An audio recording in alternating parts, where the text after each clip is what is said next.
So you might be slightly confused with the title, as you've probably not heard this claim before, and I hadn't either until a year or so ago. A fairly popular Twitter thread claiming this made the rounds, and I asked for their source, as it was not a claim I had heard before. And they provided me with one, and well, I looked into it, and well, their evidence didn't really stack up as I planned to show. This could be an interesting video to show you can't always trust someone just because they claim to have a source, and it might help people understand how to verify information. And, we really shouldn't just dismiss things out of hand. Too much of the left is too quick to just dismiss things that conflict with our understanding of events. So let's take a look at this. So the source originates from Sean McMeekin, an American historian. In his book, The Russian Revolution, A New History, he puts forth the idea that the split in the Russian Social Democratic Labor Party was due to Lenin being anti-Semitic. Contrary to the common belief, expounded in most history books, that the famous Bolshevik-Menshevik split of July 1903 occurred because Lenin's advocacy of a professional cadre of elites, sometimes called vanguardism, outlined in his 1902 pamphlet Was to Be Done, was opposed by Mensheviks who wanted mass worker participation in the party. The real fireworks at the Brussels Congress surrounded the Jewish question. Party organization was not even discussed until the 14th plenary session. Lenin's main goal in Brussels was to defeat the Bund. That is, Jewish autonomy inside the party. His winning argument was that Jews were not really a nation, as they shared neither a common language nor a common national territory. Martov, the founder of the Bund, took great umbrage at this, and walked out in protest to form the new Menshevik minority faction. He was followed by nearly all Jewish socialists, including, notably, Lev Bronstein, Trotsky, a young intellectual from Kherson in southern Ukraine who had studied at a German school in cosmopolitan Odessa, which helped prime him for the appeal of European Marxism. With Lenin all but mirroring the arguments of Russian anti-Semites, it is not hard to see why Martov, Trotsky, and other Jews joined the opposition. Now, I also take issue with his characterization of the other theory being that Lenin wanted elites versus Menshevik worker participation, but that's not what this video is about, and I think Pro-Socialism did a good set of videos on the topic in both Bolshevik and Mensheviks 1903 through 1904, and in defense of Lenin's What Is to Be Done. I think the split was about the editorial board composition and how to define a party member, and you should really go check out Pro-Socialism's videos. Alright, so just from the start, anyone with any familiarity with this Congress should notice a pretty big mistake. The Mensheviks didn't walk out with the Bund. I think maybe he's confusing the 1907 Congress, where Mensheviks did walk out, but they did no such thing at this Congress. On August 18th, 6 Bundists and 2 economists walked out from the Congress. That, or maybe he assumed that all Jewish members of the Congress were of the Bund, which is actually more wrong than getting it confused with another Congress, but I'll get back to that. First, I should probably explain some of the background of who exactly the Bund was. Now, I won't exactly call Martov its founder. He was off in the middle of nowhere in the north of the Arctic Circle when it was founded, but his writings had an influence that partially prompted its creation, so in that way I could see why some people have labeled him as a founder. The Bund grew out a labor movement in Vilnius in Lithuania, then part of the Russian Empire. The city was known for having a large Jewish population, and this got it the nickname Little Jerusalem. The editors of 2 Yiddish newspapers helped found it. It was Workers' Voice and The Jewish Worker. The Bund had to hold Congress in secret, so it was held in September of 1897 during Rosh Hashanah and Yom Kippur as to avoid drawing attention of the Okhrana, the Russian secret police. Its foundation was brought about because the prospects of the formation of the All-Russian Social Democratic Party. See, at the time, Social Democrats in Russia were highly split among a lot of local parties all around the country. There had been an ongoing movement to attempt to create a national party. The first Congress of this was held in March of 1898 in Minsk.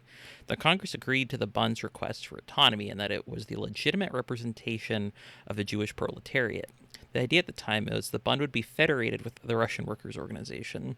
However, in what shouldn't be a surprise to anyone with knowledge of Russian revolutionary movement at the time, but following the Congress there was mass arrests of Social Democrats in Kiev and Moscow, and the Bund had its leadership devastated by the arrests.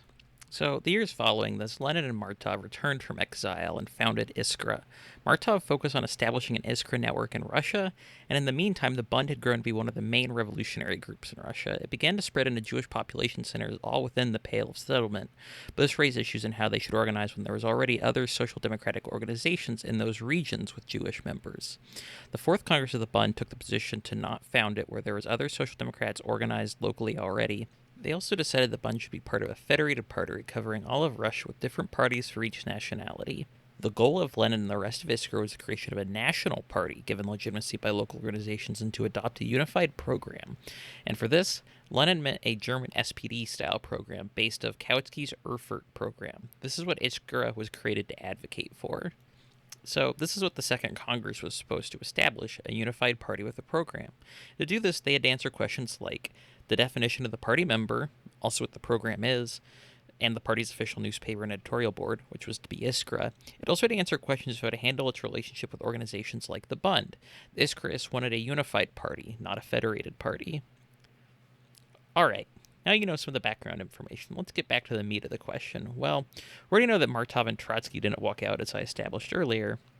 But to start, let's take a look at Mr. McMeekin's sources, which is Harold Schuckman's 1961 PhD thesis, The Relations Between Jewish Bund and the RSDRP 1897 through 1903, and his citation is for page 237. Now, thankfully, and I would like to say how much I appreciate this being free to download as a PDF from the Oxford Archives website.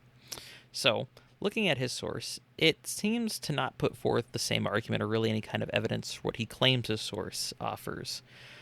In fact, it even argues the opposite on page 242. It even points out, and I quote, Martov, the manager of the Congress, the chief spokesman for Isrka, the Bund's worst enemy. That even touches on something I will come back to, but a source mentions the Bund didn't support Martov because Martov was pro-Bund. They figured they could widen the split within Isrka, give them more room to argue for their positions, they felt.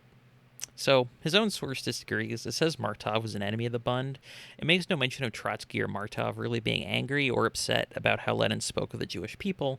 Well, so he has no real source for this, but let's investigate. Someone could still be correct with no source. And so, well, maybe a place to start for trying to verify this claim is Trotsky's My Life, his autobiography. And in this, he says, How did I come to be with the Softs at the Congress? Of the Isrka editors, my closest connections were with Martov, Zasselich, and Axelrod. Their influence over me was unquestionable. Before the Congress, there were various shades of opinion on the editorial board, but no sharp differences.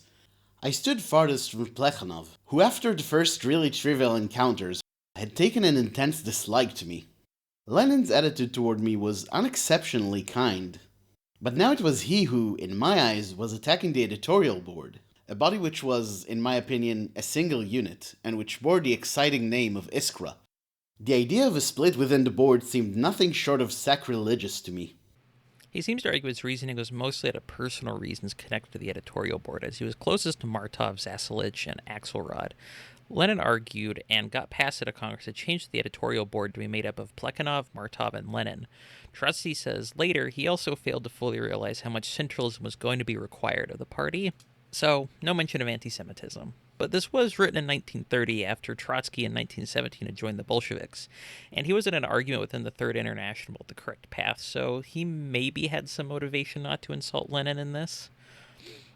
But the good news is, we also have Trotsky's response to the split when he was mad at Lenin, so surely if he had joined the Mensheviks out of Lenin being anti-Semitic, he would have mentioned it in the polemic, as he would have no reason not to.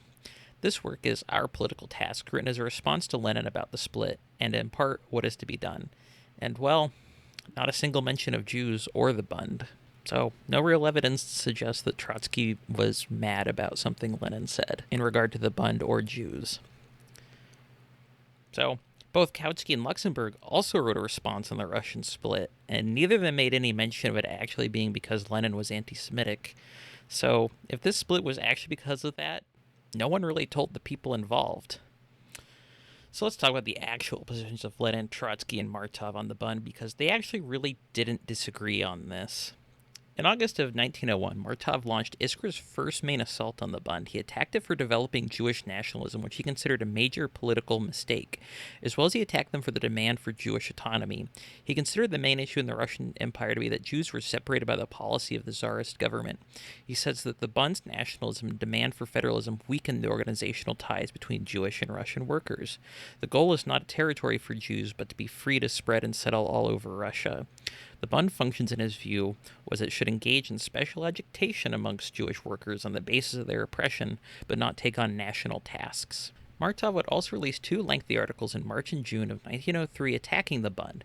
He argued, similar to above, that the Jewish socialists needed to join an organization of the whole of the Russian proletariat, and that the nationalism within the Bund had to be fought, that their idea of an independent national party separated the Jewish workers from Polish and Russian workers. Now, actually at the Congress, as Harold Shukman wrote, Martov was the main enemy of the Bund.